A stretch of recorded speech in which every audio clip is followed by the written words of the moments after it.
Would you like to sound more British when you're speaking English?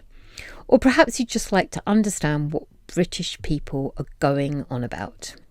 If so, you're in the right place. In today's video, we're going to look at some informal English that you won't find covered in textbooks or in a traditional English classroom. We're going to look at British English slang that people use every day in 2025. Now, I've previously made a video where I've gone over the really common expressions that you've probably come across before, like knackered, gutted, those kinds of things. You can find this video up here.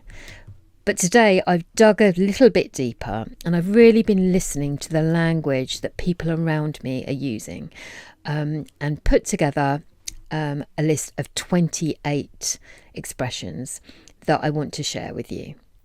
I've split them into different categories and I'll put the timestamps in the description below, just in case you're looking for a particular kind of slang. And finally, as usual, I'll put all this together and put it in a PDF so that you can download the transcript and all this information on my website. Let's get started. So in the first section, we're going to look at British English slang for talking about emotions, reactions, a bit of conflict and anger. And the first piece of slang that I'm going to introduce today is an expression that I used the other day when I was on the phone to my sister-in-law. I think I was having a temporary moment of self-doubt, and I said to her, I'm having a bit of a wobble, to be honest. When you have a bit of a wobble, it means that all of a sudden you suddenly feel emotional or nervous. Now, it's not a lasting feeling, it's a temporary, fleeting moment. It's that moment when you suddenly think, can I do this? Am I capable? That's having a wobble. So, for an example, I had a bit of a wobble just before my job interview, but in the end, everything was fine. Personally, I had a bit of a wobble earlier in the year. My son was due to have surgery, and I had been reassuring him, saying, everything will be fine, don't worry about it. But secretly, the night before the surgery, I had a bit of a wobble. And I suddenly thought, oh, is he going to be okay?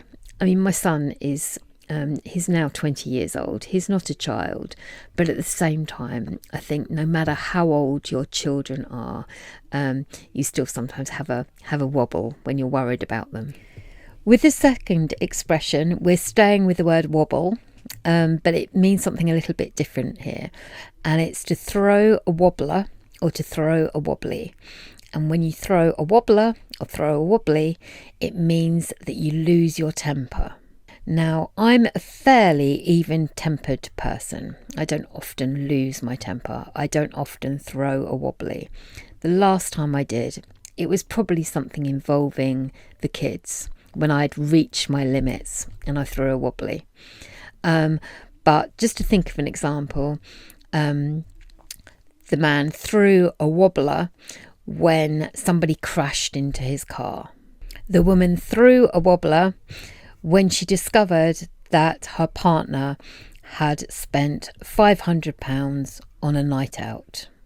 It's a nice expression. The next expression is similar to throw a wobbly or a wobbler. It's about losing your temper, and it's to lose it big time. Now, throwing a wobbly sounds quite sort of gentle, whereas losing it sounds a little bit more serious. He lost it big time when he discovered he'd got another parking ticket. Here you can really imagine somebody losing their temper and getting very angry. They lost it big time when they got home and discovered that they'd been burgled. Again, I can't really think of the last time that I lost it big time. But if somebody else loses it big time, I will generally, I think I'd try and hide and avoid them altogether. If somebody loses it big time, you know that they're really angry, that something quite serious has happened. So the next expression, number 4, is it does my head in. And when something does your head in, it means that it really annoys you or irritates you. Often we use this for talking about noises and just other disturbances that are irritating. So the sound of the dog barking did my head in. Or over the summer, some people have said things like the heat does my head in, meaning that it's too much. I'm trying to think of some of the things that do my head in.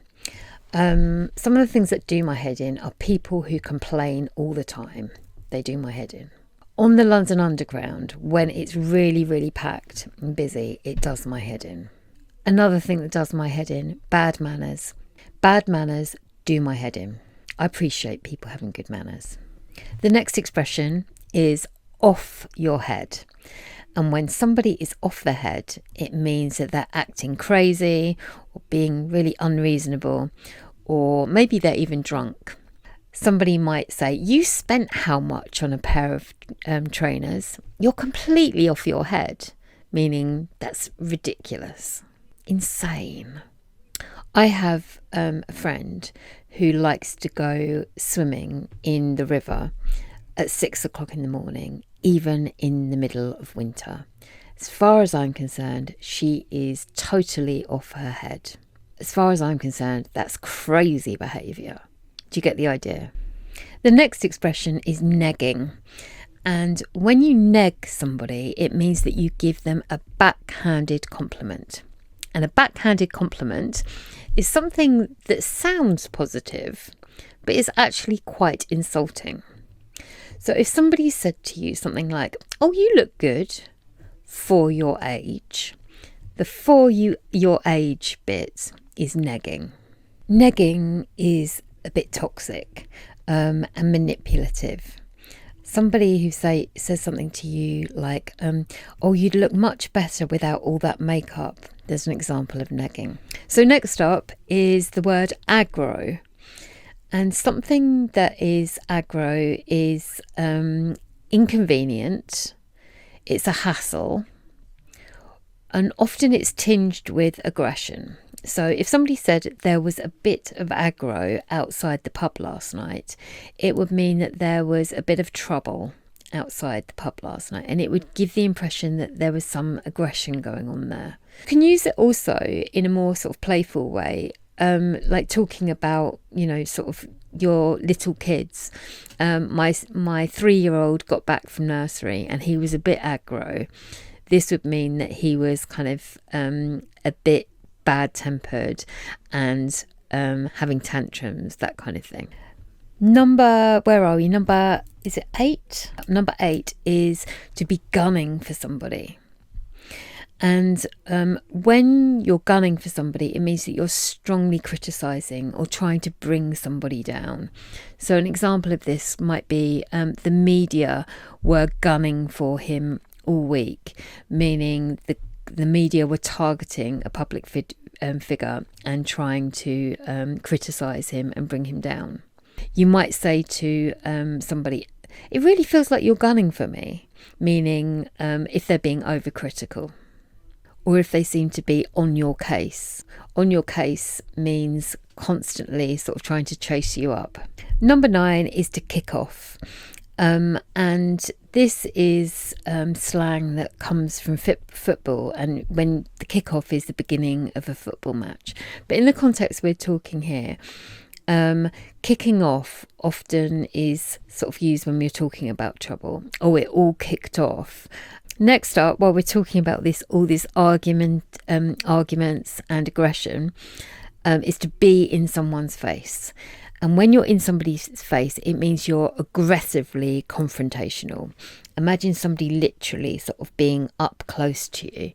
That's when they're in your face. Things start to kick off when people get in each other's faces. Back off, get out of my face.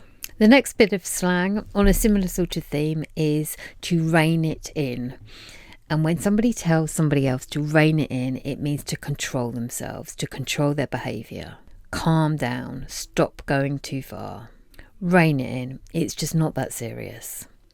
If somebody was in somebody else's face, they might say to them, rein it in, meaning control yourself. The final slang term in this section is to get your head around something, or to wrap your head around something. And getting your head or wrapping your head around something means understanding something. So often we'll say, I'm finding it really difficult to get my head around this. Meaning I'm finding it really difficult to understand something. I can't get my head around this new tax form. It doesn't make sense. So for you might use it when you're talking about English grammar. It's difficult to get your head around a particular element of English grammar. It's difficult to understand it. You can also use it when you're talking about not understanding maybe another person's behaviour. I find it really difficult to get my head around why he did that. Okay, so in section number 2, we're going to look at British English slang for talking about lifestyle and image. And this is the kind of slang that you might encounter online, on TikTok or on Instagram. And it's quite contemporary. So number 13 is bougie. And if something is bougie, it means that it's fancy or luxurious. And a person who is bougie is somebody who likes to impress, somebody who likes to show off a little bit. So an example sentence, she booked a really bougie rooftop bar for her birthday party. So being a bit bougie is trying to impress a little bit, being a bit flashy. Expression number 14 is a glow up. And a glow up refers to a really big positive transformation. And we usually use it to talk about somebody's appearance, their looks, their style, their overall confidence. And it's generally a positive way to talk about somebody. Although we wouldn't directly say to somebody's face, "Oh, you've had a real glow up," because it might imply that they looked terrible before.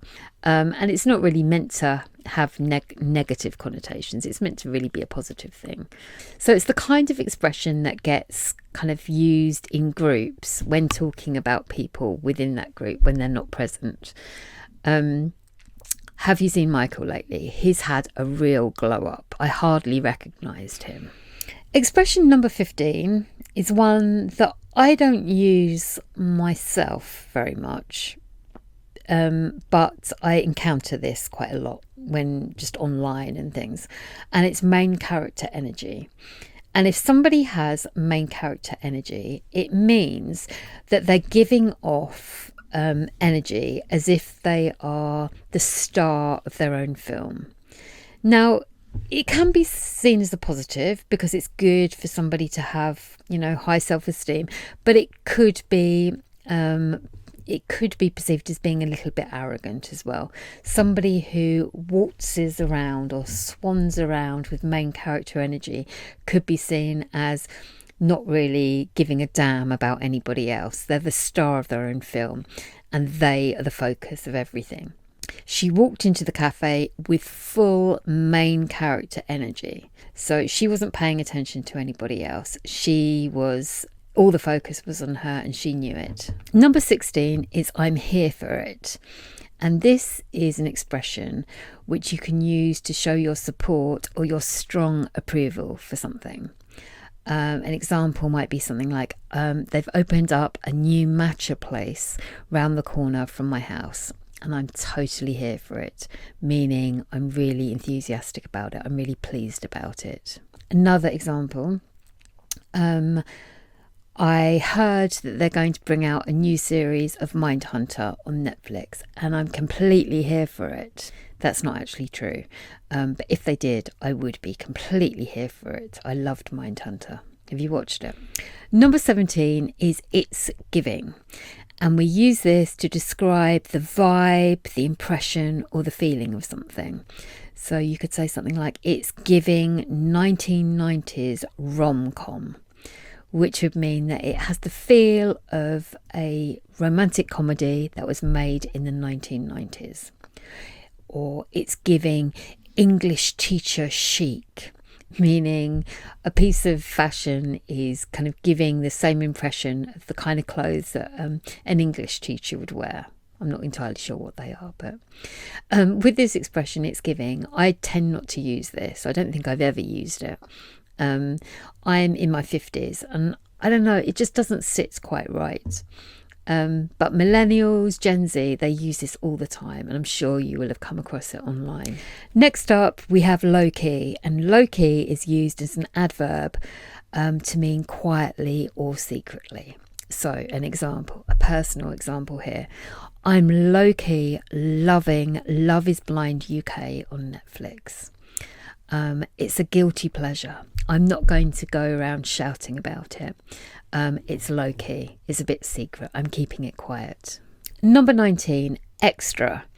And if you describe somebody or something as being extra, it means dramatic and a little bit over the top.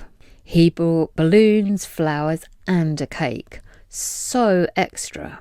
You can also use it to describe people. If you describe a person as being a bit extra, then it means that they're kind of they're quite dramatic. They make an impression. Maybe they like to be, to be noticed. I'm not a bit extra. I don't think I've ever been a bit extra in my life. However, my niece went to prom earlier this year, and she had an amazing dress that she wore to prom. And I don't think she'll mind me saying that it was a bit extra. It was really dramatic. Number 20 is bling. And bling is stuff that is shiny, flashy, expensive looking. And we often use it to talk about accessories or jewellery. So I like wearing rings. If I wear too many rings on my fingers, it might look a bit bling, a bit too bling.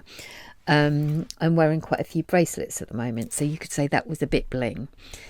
If somebody attended an event and he had a big Rolex on his watch, you could say something like, oh, he came in with this huge bling Rolex, or this bling on his wrist, referring to this kind of big, expensive, shiny, flashy looking thing.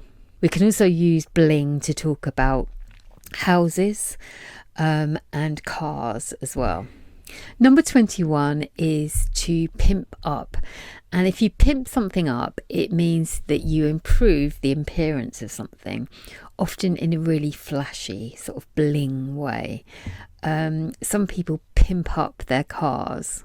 Usually pimping up is something that men do rather than women. And it's all about kind of creating this sort of prowess, creating this kind of image, and trying to look impressive. The final one in this section is to glaze something or someone. And this means to excessively praise somebody or something in a way that might be seen as disingenuous, insincere. Now, if I compliment my daughter, if I say, you look nice today, more often than not, she will look at me and say, oh, why are you glazing me? Okay, this final category I'm calling everyday life and work. And I've got 6 bits of slang for you here. And number 23 is all over the place. And we use this expression to talk about things that are chaotic, disorganized and messy. So I could say, oh, my notes are all over the place, meaning that they're a bit of a mess. You could describe a person as being all over the place, as in being a bit chaotic. So some days all of us can be a bit all over the place. Nobody is completely organised all the time. I certainly have days where I'm a bit all over the place. You could also say something like, my head is all over the place. If you're confused about something, as in you're not thinking straight. Number 24 is bandwidth, and we use this to talk about the mental or emotional capacity to do something. So if you say, I don't have the bandwidth to take on any more work at the moment, it means that you don't have either the time, the energy, or, like I say, the emotional capacity or mental capacity to take something on right now. So you could talk about this at work or at home as well, with the pressures of home life. I don't have any more I haven't got the bandwidth to listen to more problems. I just need to switch off and have an early night. We all have our limits. We always all have a limited amount of bandwidth, only so much energy to give. Number 25 is pack it in. And if you tell somebody to pack it in, it means to stop doing it. It's irritating you. So you can use this with people that you're close to. You wouldn't really use it with colleagues or anybody you weren't quite friendly with. I use it with my kids. If they're being annoying, I'll say, pack it in, Louis, I've had enough now. Or if your friend is maybe taking the piss of you, you could say in return, oh, pack it in, that's enough. Stop it. Number 26 is to knock off. And this is a slang expression we use to talk about finishing work. I usually knock off at about 5:30 on Fridays. I'm going to knock off a bit early tonight. I'm not feeling great. It's a bit of slang that is specifically used for work. Number 27 is get a move on. And if you tell somebody to get a move on, it means hurry up. Come on, get a move on, otherwise we're going to be late. Now, if you tell your boss to get a move on, that would be perceived as rude. But if you're friends, you gently say, oh, come on, get a move on, otherwise we're going to be late. That's absolutely fine. The last one today is to get burnt. And when you get burnt, it means that you suffer the negative consequences of something. I invested in that company and I got really burnt. I was in a relationship with this guy and I got burnt, meaning I got hurt. So that's it for today. If you found today's video useful, then give me a thumbs up and consider subscribing. It really, really helps me out and I really appreciate it. Also, if you're interested in watching more of my videos focusing on British English, then you might enjoy this playlist. Thank you so much for watching, and I really look forward to seeing you again next time. Take care. Bye.